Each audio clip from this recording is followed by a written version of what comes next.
One of the films that a lot of us have been very excited about, very, very excited about, is It Chapter 2. The first It movie was such a great surprise. I don't think a lot of people were expecting too much from it. The trailers looked really good, came out, blew us all away. We had a great time. And a lot of us have very, very much been looking forward to It Chapter 2. Well, the first reviews and reactions for It Chapter 2 have now come out, and basically they're very good, but not great. Which is reflected in a few people's comments. We're going to start things off here with Joe Blow's Paul Shirley, who writes, "It was great to see kids return in flashbacks, but I'm not sure if it helps or hurts the older cast, who could have used a little bit more screen time. Still, they all live up to their young counterparts well. The time jumps can be jarring at times, but you settle in a few issues that stuck out. It was about 10 to 15 minutes too long, which gives it a slow start and made me feel there wasn't enough Pennywise, who is played beautifully, frighteningly again by Bill Skarsgård." Sean O'Connell writes, "So It Chapter 2, it's very good, but not great. I liked it, but didn't love it. The first movie is a tough act to follow. 2 is gruesome, strange, but rarely scary.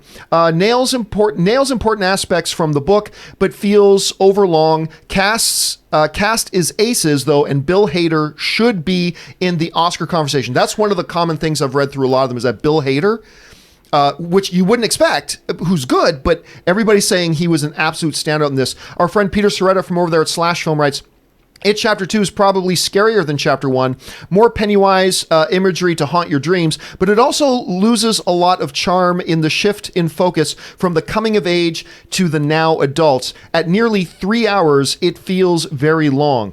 Brandon Davis writes, "It Chapter 2 is big, creative, scary movie. It's more fun to root for kids than for adults who are perfectly cast. It ends up running too long, but it is a good follow-up, and some images will stick with you in all of its R-rated goodness." So, look, this is one of those situations, Rob, where I think we as film fans have a tendency to go, "Oh, it's not better than The Godfather, so you're saying it's not any good." You know, that's what we generally kind of do. It Chapter 1 was fabulous, absolutely fabulous. And I remember you and I talking about this before, and I'm like, listen, I don't even need It Chapter 2 to be as good as It Chapter 1. Just get within that 70 to 90% range of being as good as It Chapter 1, and I'll be happy.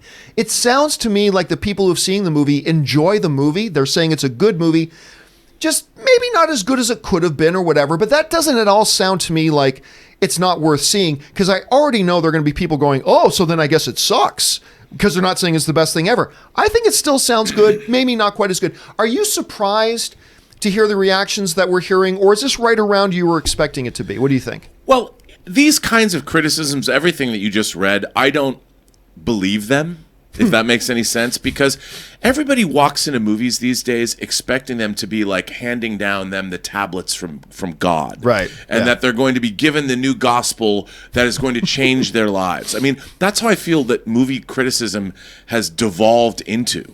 And like a movie doesn't seem, to me at least, to be reviewed on its own terms, or even cinematically. It's reviewed by how people are changed by the experience. Right. And I've often found that people come back and go, "You know, I watched this movie again and it's really good." Like when you go into a theater for the first time these days, I think people expect this revelation.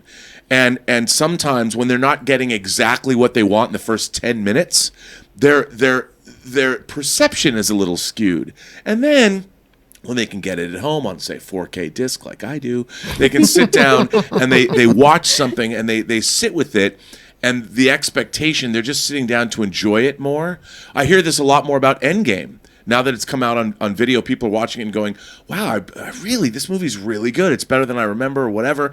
I think that's true of, like, of course I could be off base, but I think it too is probably going to be an experience one way or another. And it sounds like it's pretty great. Yeah, and people are still saying basically they enjoy this film, they like it, it's worth seeing. Some are saying it's going to haunt your dreams, which is all great.